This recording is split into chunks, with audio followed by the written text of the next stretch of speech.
سأعطيكم مفتاحين للفرج. میں آج آپ کو 2 کنجیاں چابیاں عطا کروں گا جس سے تنگی دور ہوگی، کشادگی آئے گی۔ المفتاح الأول 33 مرة كل يوم. پہلی چابی 33 مرتبہ، والأفضل أن يكون بعد صلاة الفجر. الأفضل، اور افضل یہ ہے کہ نماز فجر کے بعد، لكن لو جعلتموه بعد أي صلاة معلش. اور اگر آپ کسی بھی نماز کے ساتھ بھی پڑھنا چاہتے ہیں تو پڑھ لیجئے گا، بس بعد صلاة الفجر بيكون في تجلي كبير في الرزق من الله تعالى.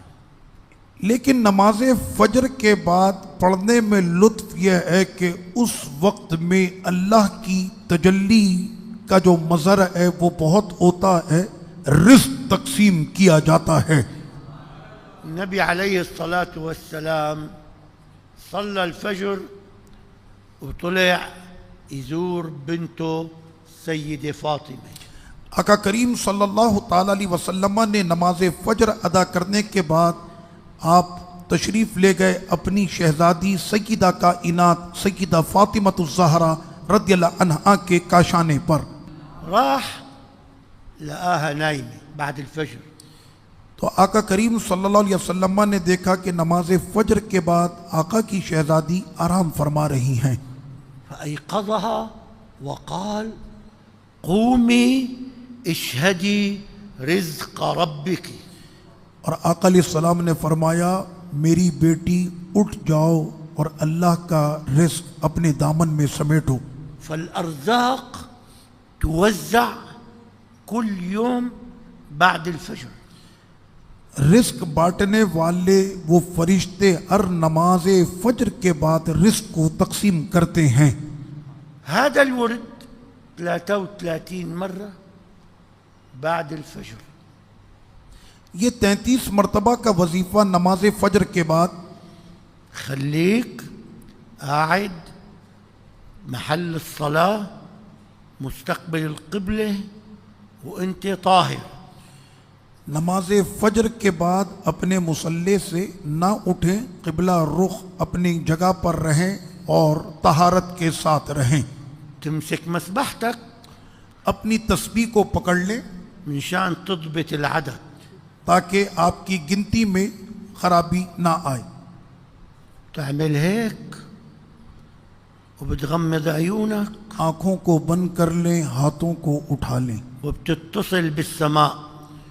اور اپنے تعلق کو جوڑیں آسمانوں سے۔ غمض عيونك آنکھیں آپ کی بند ہوں تتصل بالسماء قبلة الدعاء.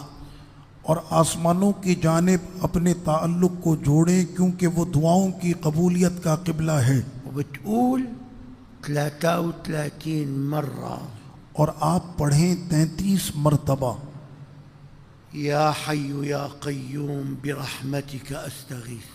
یا حی یا قیوم برحمتک استغیث۔ 33 مرة. 33 مرتبہ آپ نے یہ پڑھنا ہے۔ هذا الدعاء مجرب. یہ دعا تجربے سے ثابت ہے۔ إذا التجأت إلى الله صادقا حيكون نهارك كتير سعيد. اگر آپ اپنا وظیفہ پڑھتے ہوئے اپنے رب پر یقین رکھتے ہوئے آپ نے پڑھا تو پھر آپ دیکھیے گا اس دن میں آپ پر رب کی کتنی سعادتیں نصیب ہوں گی۔ الورد الثاني بعد صلاة العشاء.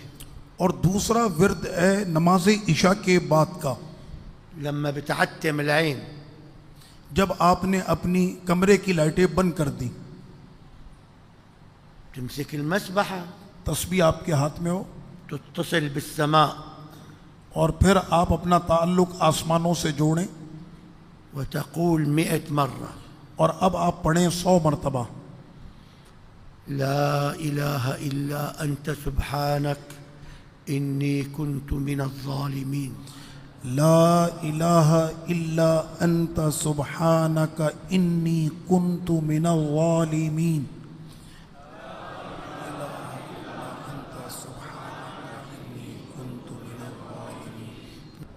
هذا الدعاء انتم بتعرفوا فضله بس أنا حذكركم. یہ جو دعا ہے یہ آپ جانتے ہیں، میں آپ کو یاد دلا رہا ہوں. سيدنا يونس فالتقمه الحوت وهو مليم. کہ جب سیدنا یونس علیہ السلام مچھلی کے پیٹ میں تشریف لے آئے، الله قال له للحوت حطه بجوفك أمانة اوعى تاكله. رب ذوالجلال نے اس مچھلی کو حکم دیا کہ یونس پیارے کی اپنے پیٹ میں حفاظت کر. فات لجوا ظلمات بعضها فوق بعض. اور ایسی تاریکی تھی اس مچھلی کے پیٹ میں کہ تاریکی کے پیچھے تاریکی تھی. ظلمة الحوت وظلمة البحر وظلمة السماء.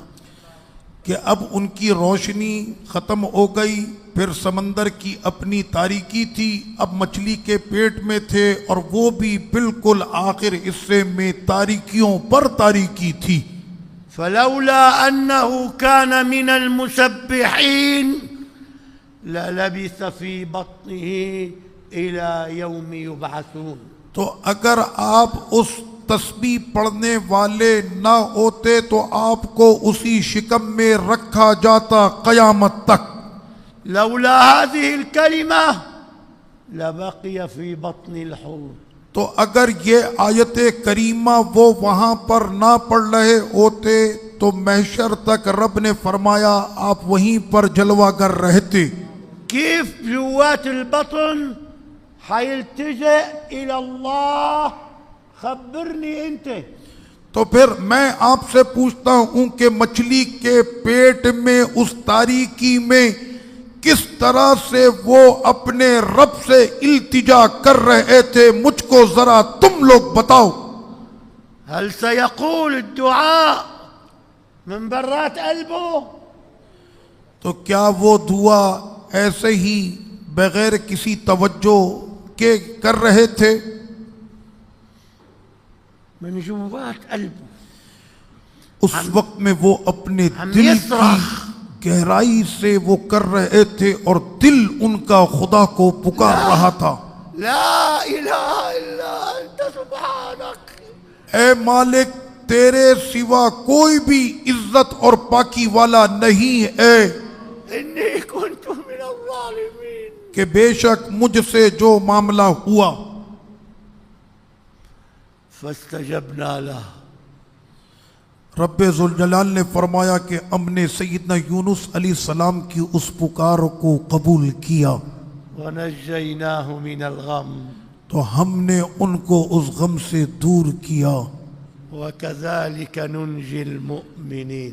تو اسی طرح ہم نجات دیں گے ایمان والوں کو. هذه عطية ربانية لكم. تو یہ ہے وہ پیارا عطیہ خدا کی طرف سے تمہارے لیے.